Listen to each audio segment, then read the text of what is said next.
Imagine करिए आज से 66 million years ago 66 million years ago जो प्लैनेट अर्थ है हमारा ब्लू प्लैनेट ये कैसा रहा होगा। थोड़ा आपकी हेल्प करता हूँ। फर्स्ट ऑफ ऑल उस टाइम पे जो लैंड था ना वो काफ़ी ज़्यादा इकट्ठा था। विद टाइम धीरे धीरे वाटर करेंट्स की वजह से वो अलग होता चला गया।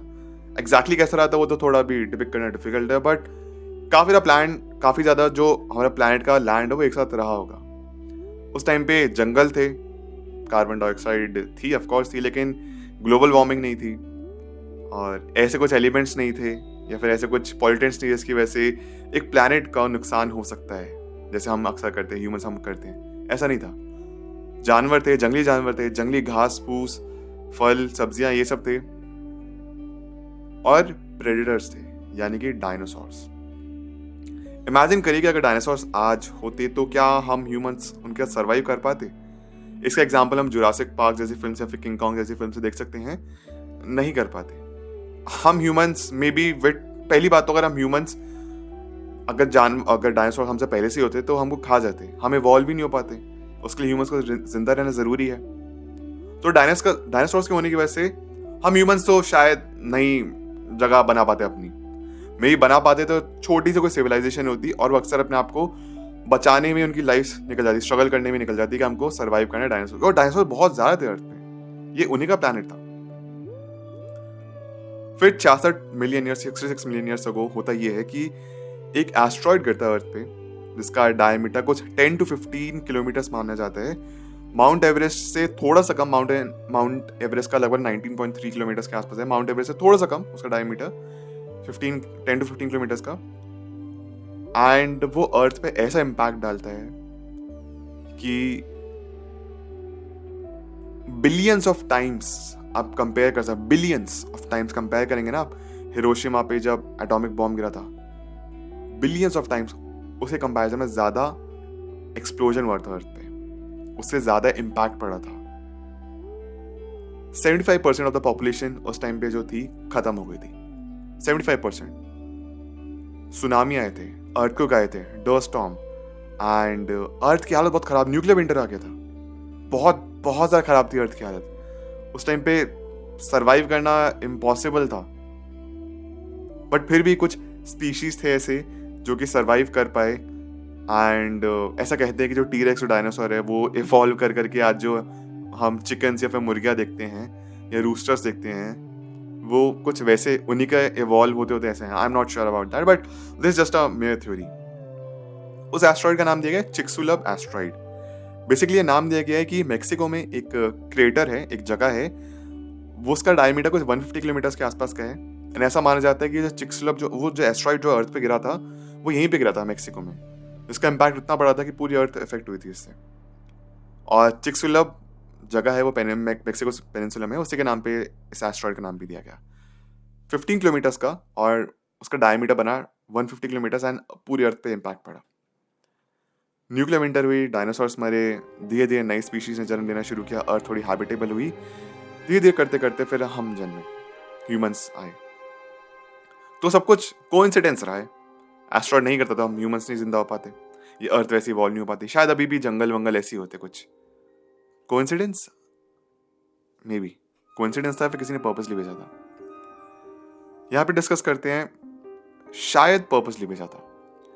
व्हाट इफ जो हम एक्चुअली ह्यूमंस एलियंस की बेटे तलाश करते हैं ना कि एलियन लाइफ फॉर्म है किधर, इंटेलिजेंट लाइफ फॉर्म है किधर। व्हाट इफ कि हम ही वो एलियंस हैं। व्हाट आई मीन टू से इज कि जैसे हमारे जो फिजिकल डिफरेंसेस है आप देख सकते हैं जानवरों के मुकाबले, हमको सनबर्न होता है, हम ठंड में अडाप्ट नहीं कर पाते, हमको कपड़े चाहिए। हम नेचुरली उस तरीके से नहीं है फॉर्म्ड है कि हम अर्थ के एनवायरनमेंट में जी सकें। अडाप्ट करना पड़ता है हमको। गर्मियों में छोटे कपड़े, सर्दियों में ज़्यादा कपड़े, ठंडा पानी गर्मियों में और गर्म पानी सर्दियों में, बहुत ध्यान रखना पड़ता है। फिर बीमार पड़ते रहते हैं हम, प्लस हमको बैक पेन होता है, हमारी हाइट बढ़ती है घटती है। मे बी ह्यूमंस ऐसे इवॉल्व होते हैं, ऐसी शायद पॉसिबल ऐसी होती हो। बट व्हाट इफ हम एक्चुअली इस अर्थ के हैं ही नहीं, हमारा एक्चुअली कोई प्लैनेट दूसरा, हमारे एंसेस्टर्स का कोई प्लैनेट दूसरा था और वहां से वो प्लैनेट एक्चुअली खत्म हो रहा था। बट जो हमारे एंसेस्टर्स थे दे वर स्मार्ट इनफ, उन्होंने सोचा कि कौन सा ऐसा प्लैनेट है जो कि हैबिटेबल हो, जहाँ पे हम जन्म ले सकते। उन्होंने बहुत साल लगाए रिसर्च में, दे न्यू कि उनका प्लैनेट डिस्ट्रॉय होने वाला है। एंड वो जो एस्ट्रॉइड भेजा है that was sent on purpose कि जो अर्थ के प्रेडेटर्स हैं यानी कि डायनासोर्स, उनको खत्म ही कर दिया जाए। क्योंकि वैसे भी अगर हम दूसरे यूनिवर्स से आ रहे हैं टाइम ट्रैवल करते करते या फिर लाइट की स्पीड से ट्रैवल करते करते, तो उस प्लैनेट से इस प्लैनेट पर आने में टाइम लगेगा, या फिर हो सकता है वो उस प्लैनेट पे कुछ और ईयर चल रहा हो, यहाँ पे कुछ और ईयर चल रहा हो, एंड एस्ट्रॉयड आके जब तक डिस्ट्रॉय करेगा उतने में हमारे पास वो प्लैनेट खत्म हो जाएगा और हम वहाँ से अर्थ पे आ पाएंगे। Of course it took a lot of time कि अर्थ को वापस न्यूट्रलाइज होने में, वापस ठीक होने में। फिर प्लैनेट्स, जो हमारा अर्थ प्लैनेट है उसका लैंड भी अलग अलग हुआ, हैबिटेबल बन गया बेसिकली अब। एंड उसके बाद हमारे एंसेस्टर्स इस अर्थ पे आए स्पेसशिप के थ्रू में भी, और हमने देखा कि अब हम यहाँ पे सर्वाइव कर सकते हैं, और फिर यहीं पे हमने सर्वाइव करना शुरू कर दिया, यहीं पे हमने रहना शुरू कर दिया, हमने इसी को अडेप्ट कर लिया इस प्लैनेट को। एक थ्योरी ये भी है कि the element which keeps us alive is the same element which is actually killing us. What I mean to say over here is कि जस्ट एक थ्योरी है कि ऑक्सीजन की वजह से हम जिंदा रहते हैं, O2 की वजह से हम जिंदा रहते हैं, बट जैसे O2 यहाँ पे रस्टिंग करती है विद टाइम आयरन के साथ, वैसे ही हो सकता है कि हमारी जो बॉडी है O2 की वजह से धीरे धीरे खराब होती जाती है, and we die by the age of 60 to 90 के बीच में आसपास, मे बी 100, डिपेंड करता है। व्हाट इफ कि एक्चुअली हम ह्यूमंस की लाइफ ज्यादा हो अपने, हम अगर दूसरे प्लैनेट से आए हैं, उस प्लैनेट पे जो हमको दिक्कतें होती है वो हो ही वहां पे हो ही ना, एग्जिस्ट ना करती हूँ, क्योंकि हम एक्चुअली उस प्लैनेट के हिसाब से बने थे, उस प्लैनेट के हिसाब से हमारी जिंदगी थी। हम यहाँ पे आए एंड हम इस प्लैनेट पे अडेप्ट ही नहीं कर पा रहे हैं, इसलिए हम एक छोटी लाइफ स्पैन के साथ चले जाते हैं। मे बी उस प्लैनेट पे हमको रिप्रोड्यूस करने की इतनी जरूरत ना होती हो, वहाँ पे कुछ अलग सिस्टम होता हो। हम एलियंस हैं, हम ही अर्थ पे आके रहने लग गए दूसरे के प्लैनेट पे, और अपने प्लैनेट पे मे बी हमारी लाइफ 300, 400, मे बी 500 ईयर्स की हो। इस प्लैनेट पे हमने बस ये देख लिया कि यहाँ पे काम चल सकता है हमारा, हम काम चल सकता है, इसलिए बस हम इस प्लैनेट पे आके रहने लग गए, क्योंकि सर्वाइव करना उस टाइम पे ज़्यादा जरूरी था। और मे बी हमारे एंसेस्टर्स ने ये सोचा कि जैसे जैसे जो न्यू ह्यूमंस फॉर्म होंगे, जो बेसिकली हमारे डिसेंडेंट्स होंगे, वो जब धीरे धीरे आगे बढ़ेंगे तो इन फ्यूचर वो भी ऐसे टेक्नोलॉजी बना लेंगे कि वो अर्थ के हिसाब से सर्वाइव करना शुरू कर दे अपने आप को। एंड मे बी तब हम अपने राज जान पाएंगे कि हम एक्चुअली, हमारा सोर्स ऑफ ओरिजिन है क्या, कि हम एक्चुअली हम उस प्लैनेट से आए, दूसरे प्लैनेट से, और हमने दूसरों के प्लैनेट पे आके कब्जा किया। एंड ह्यूमंस की टेंडेंसी है, we are very greedy, we are very selfish, हम अपने फायदे के लिए, हम अपने सर्वाइवल के लिए दूसरों को मार सकते हैं।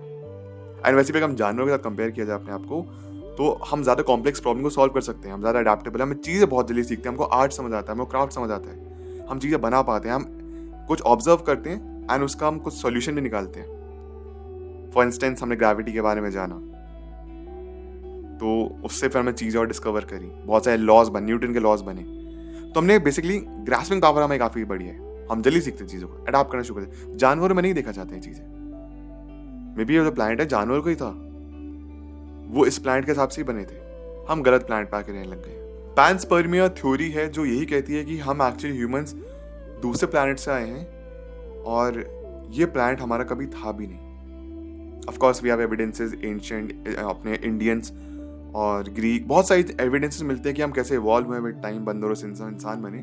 बट वो अगर बंदर भी बाहर से आए हैं तो वो एक इंटेलिजेंट लाइफ बीइंग थी एक्चुअली, हमने अडेप्ट करना शुरू किया, या फिर एक्चुअली कभी हम इवॉल्व ही नहीं हुए बंदरों से। I know this is all fake, but what if ये एप्स को यहाँ पे छोड़ा गया एंड हम एप से ह्यूमंस बने, या फिर कभी एप्स को छोड़ा ही नहीं गया, हम डायरेक्टली ह्यूमन फॉर्म में आए थे, हम डायरेक्टली केवमैन की फॉर्म में आए थे। वहाँ से हमने अपना खुद ब खुद अडेप्ट करना शुरू किया, लैंग्वेजेस बनानी शुरू करी, अपने मैसेजेस, अपने इमोशंस दूसरे तक कन्वे करना शुरू किया, बिकॉज जानवर नहीं कर पाते। इसी का 2017 आपको याद होगा कि एक चीज़ ऑब्जर्व की गई थी, हमारे सोलर सिस्टम के थ्रू पास कर रही थी, दैट एस्ट्रॉइड बोलते हैं उसको आम भाषा में, ओमुआमुआ। एंड ऐसे स्पेकुलेशन निकले, साइंटिस्ट ने डिस्कवर किया था दिस मिस्टीरियस ऑब्जेक्ट, एंड इसका ऐसे स्पेकुलेशन निकले थे कि एक्चुअली मे बी एक एलियन प्रोब है और एक इंटेलिजेंट लाइफ बीइंग ने इसको भेजा है सर्च करने के लिए दूसरी लाइफ को, या फिर दूसरे इंटेलिजेंट लाइफ को, एंड वो हमारे सोलर सिस्टम के थ्रू पास किया है कुछ इन्फॉर्मेशन लेके। एंड हो सकता है कि एलियंस अभी भी हैं जो एक्सप्लोर कर रहे हैं और भी चीज़ों को, या फिर हो सकता है कि हम ह्यूमंस ही हैं जो मे भी कभी अर्थ के थे ही नहीं, और शायद हम यहाँ पे सिर्फ विजिटर्स हैं फॉर सम टाइम, कुछ सालों के लिए हम यहाँ पे आए, हमारा मकसद पूरा हुआ, हमारा काम यहाँ पे पूरा हुआ, हम दूसरे प्लैनेट पे चले जाएंगे जहाँ हमको सर्वाइवल की जरूरत पड़ेगी, मे बी मार्स। अभी तक ऑलरेडी हम डिस्कशन शुरू कर चुके हैं कॉलोनाइज करने के लिए मार्स को, मे बी हम मार्स पे चल जाएंगे और हम यहाँ के अभी थे भी नहीं. But this is a theory. Of course we have evidence कि हम ह्यूमंस बंदर से इंसान बने हैं. उसकी भी एक स्पेसिफिक स्पीशीज थी जो एडवांस होती गई और हम आज ऐसे दिखते हैं. बट व्हाट इफ कि मैं एक्चुअली हम एलियंस हैं. हमको किसी को तलाश करने की ज़रूरत ही नहीं है. हम ही वो इंटेलिजेंट लाइफ बीइंग है जो कहीं और से अपना प्लानट डिस्ट्रॉय करके इस प्लानट पे आए हैं, इस प्लानट के रिसोर्सेज पे सर्वाइव करने के लिए. और जब ये डिस्ट्रॉय हो रहा होगा हम कहीं और चल जाएंगे. जैसे क्रिप्टॉन के साथ हुआ था ना. अगर सुपरमैन आपने देखा हो, man of steel, Superman film, Superman या फिर कार्ल बेसिकली एक एलियन बच्चा था जो क्रिप्टॉन नाम के प्लानट से आया था. उनका प्लानट डिस्ट्रॉय होते हैं तो कार्ल के पेरेंट्स उसको अर्थ पे भेज देते हैं. अर्थ हैबिटेबल है, तुम यहाँ पे जाके जिंदा रह सकते हो. एंड अर्थ पे तुमको पावर्स मिलेंगी बिकॉज वहाँ का सन ज़्यादा स्ट्रॉन्ग है क्रिप्टॉन के मुकाबले. And thus he receives a lot of powers which he might not have had he been living on his own planet Krypton. Earth पे आया तो उसको पावर मिली. मे बी क्रिप्टॉन पे वो भी एक नॉर्मल ह्यूमन होता. या फिर हमारी लाइफ में अगर हम अपने से कंपेयर करें तो हो सकता है कि हम अर्थ पे कमज़ोर है, हम अपने प्लानट पे ज़्यादा ताकतवर होते हैं. या फिर मे बी ऐसा कोई एक्चुअली प्लानट एग्जिस्ट करता है कि जहाँ पे हम एक्चुअली जाके सबसे ज़्यादा पावर्स गेन कर पाए या हम अपने फुल पोटेंशियल में आ पाए, जो कि अर्थ हमको नहीं दे पाती है. But this is a theory. आप अपने ओपिनियंस मुझे ज़रूर शेयर करिए. मेरा Abhineet Bhardwaj. Thank you so much for watching this video. Take care. Bye.